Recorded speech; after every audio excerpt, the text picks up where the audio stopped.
Hello guys, and welcome back to my YouTube channel. So on today's tutorial, these are the fabrics we are going to make use of to create our dress.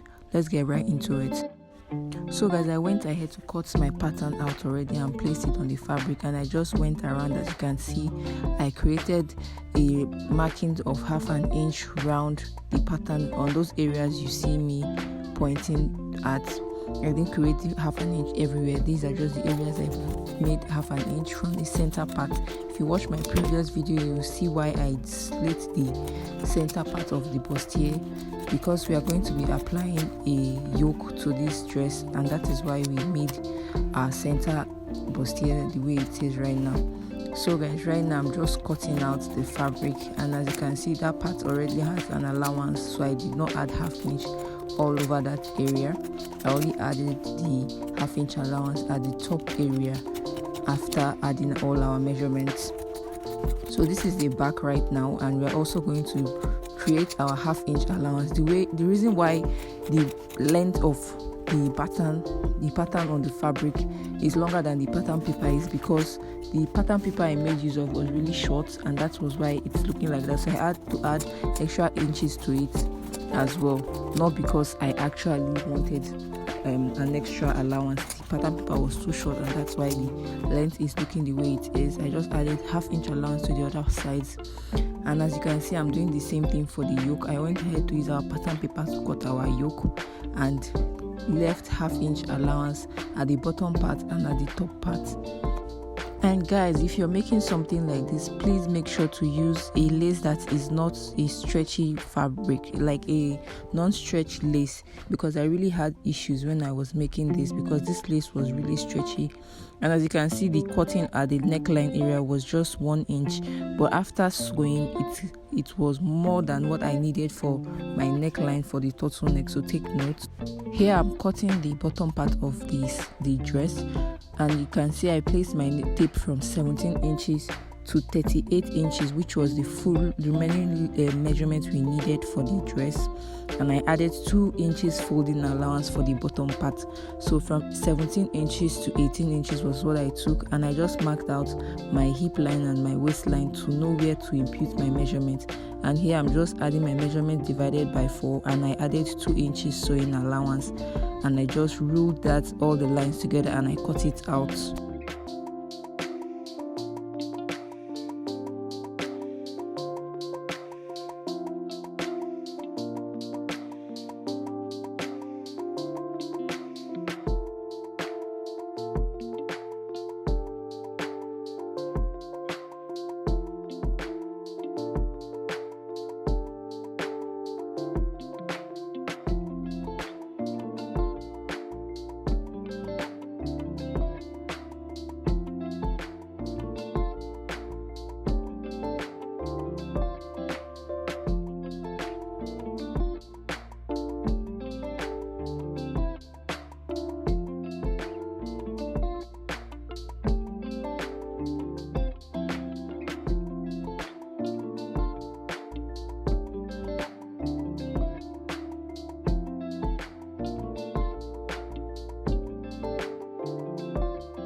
So guys, after cutting this out, I went ahead to use this piece to cut the back piece of our dress, and as you can see, I just placed it on another pattern that I placed on fold, and I left 2 inches allowance as an extra at this point you're seeing right now, and I just marked out 26 inches how the length I want my zipper to stop, and I went in by 1/2 inch at this point you're seeing right now, and I went in up at 1/2 inch as well, and I just ruled it out as you can see me doing right now, and I drew that line back down to the bottom part of the skirt that as you see me doing right now.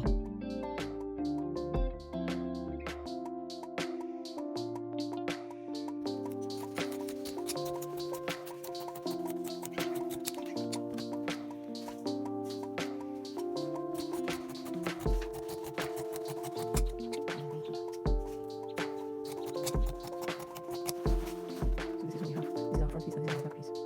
So guys, here I went ahead to lining the front piece and the back piece of our the bottom part of our dress, and I also went ahead to iron out everything we'll be needing. I cut out the lining piece and I ironed gum stay to it. I did the same thing for the main fabric. I added hair stay and a little bit of gum stay to the breast pad area where we have our bust here.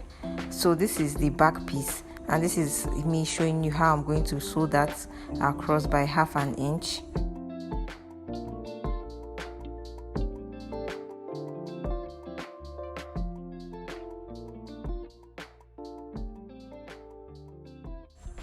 So this is how we're going to be joining our bustier parts together. We're joining these two pieces together first, and we're going to be adding our breast padding to it first, and we're going to sew across the way I'm showing you right now by 1/2 inch. And we'll do the same thing for the other part of the pad. So here is our back piece, and this is what it's looking like after I went ahead to sew it and give it a good press. So right now I'm just going to add our yoke for the back piece, and I'm going to be sewing that by 1/2 inch, also the joining by 1/2 inch. So this is me showing you the right part. This is the right part of the fabric, so make sure you're making use of the right part. The right part should be facing each other when you're sewing, so you don't make any mistakes. So please take notes. So I'm going to be sewing across by 1/2 inch. But before sewing, I'm just going to use my pin to pin it down so everything can be in place before I start sewing.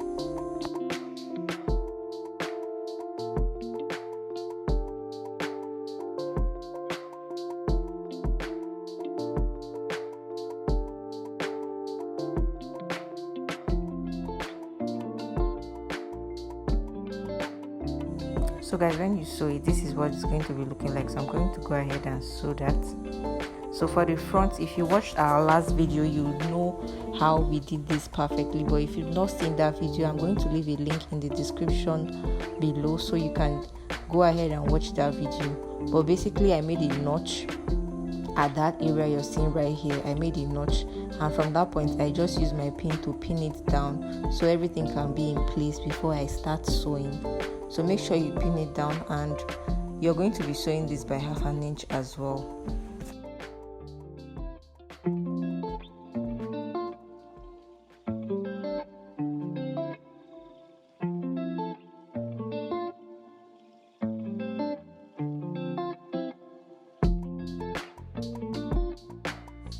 So when you're done, you're going to do the same thing for the other part before joining it by the center the way we did in our previous video.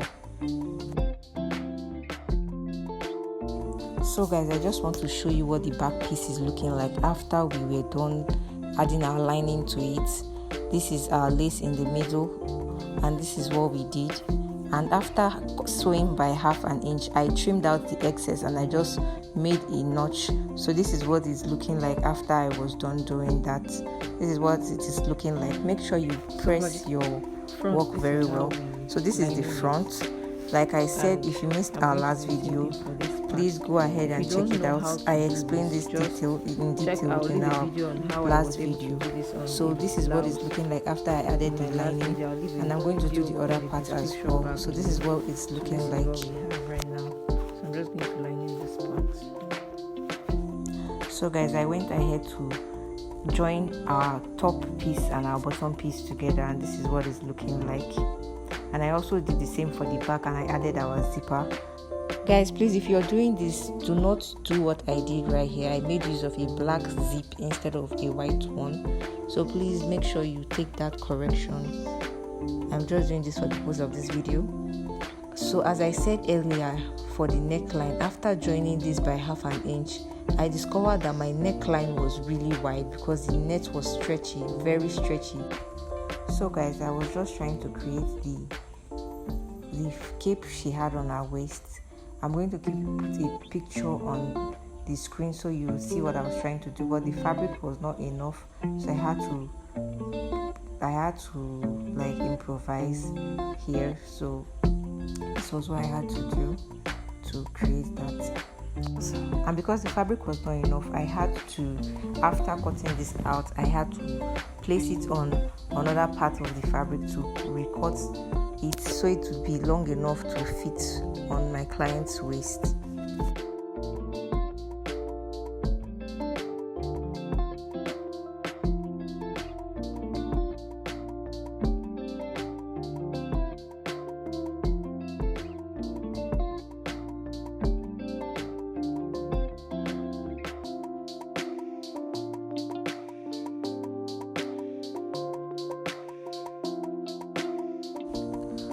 So here I'm just trying to create the collar for the dress, and I first of all ruled a straight line.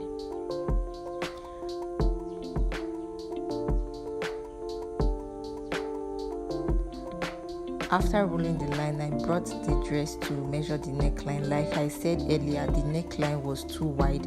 This was just 3 by 1 inches. The depth was 1 inches and the width was 3 inches. So it was still very, very wide because the lace was very stretchy. So please take note, do not make use of a stretchy lace.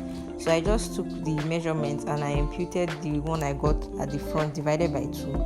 I folded it, so I just made a mark there, and I added the one for the back, which was 4.5, which was actually too wide. And I also took the measurement for the front. As you can see, I'm folding it equally to get the correct measurement, and it still gave me 4.5, and I discovered it was too long when I took the measurements when I was done making it. So I had to make some corrections because the lace was very stretchy and that was wrong, and I had to reduce the neckline. But when we are done, you are going to see how it came out looking after I was done. It still came out looking fine because I was able to correct the mistake by readjusting the neckline. So I went up from here at the front by 1/2 inch, and I came up by 2 inches, and I don't have my curve here with me, so I did this with my hand. So here I went up by 2 inches as well, and at the back part I went up by 2 inches, and I am just going to rule those lines to meet each other. So from there I'm just going to make a curved line. If you have your curve, this would be more easier for you to achieve. I did not have mine, so I just made use of my free hands. So I ruled that line up and I connected the ones at the top when I was done.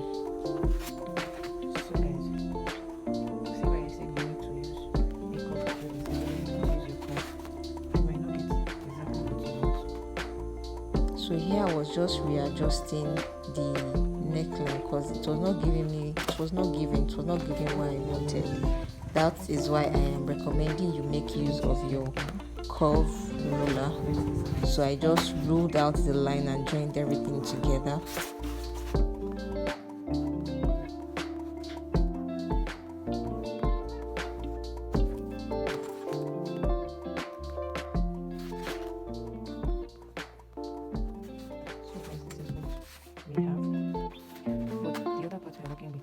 So guys, as you can see, I'm marking 1.5 inches again. This is because the neckline, the collar I am trying to achieve is not equal. I think it's called asymmetrical if I'm not mistaken. One part is going to be higher than the other, so it is not equal, and that is what I'm trying to achieve. So I just did that. So when I cut the first pattern, I'm just going to retrace and use that same thing to cut for the second one, as you can see me doing right now. So guys, here I'm just transferring the pattern on the lace, and I am cutting it, leaving 1/2 inch space allowance.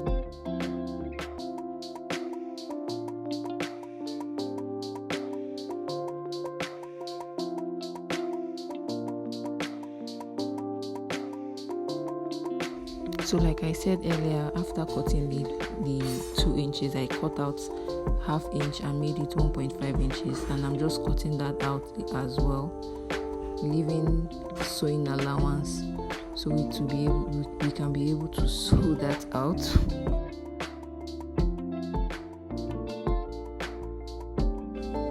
So guys, when I was done, this is what it's looking like, although the curve there is not as perfect as I wanted it to be.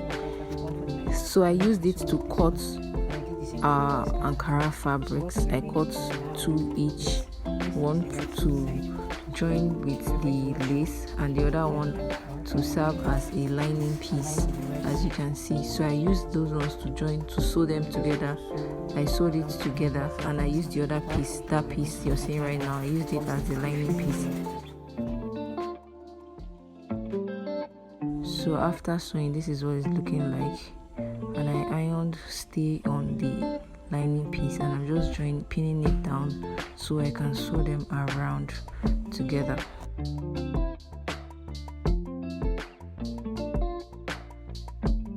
So guys, after sewing it around, this is what we have. I sewed it around, and this is what we have. I sewed both pieces, and this is what we have, and I'm just going to remove the pins and turn them around, turn them to their right sides so you can see what it's looking like, and give it a good press.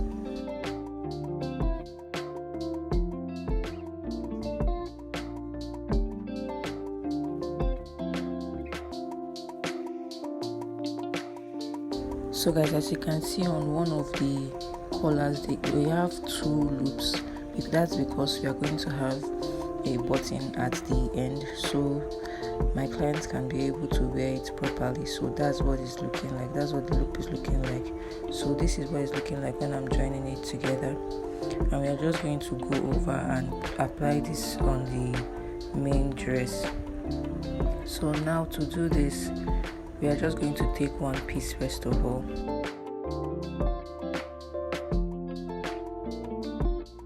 and find the midpoint of the dress. This is the midpoint. I just created a notch there so I will know where to start. So from that point, so guys, I went ahead to pin it down at the front that has the lace on it. As you can see, I went ahead to pin it round, and I did the same thing for the other side. And after pinning it down, I went to my machine to sew.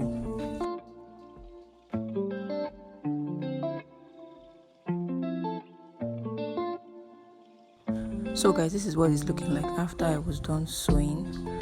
So the lining piece, I am just going to fold that in as you see me doing right now.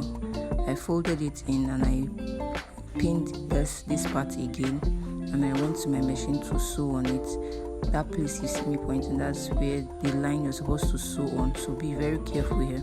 So guys, this is the finished look. Thank you so much for watching. I could not get a picture or a video of the finished look, so sorry guys. See you on my next video.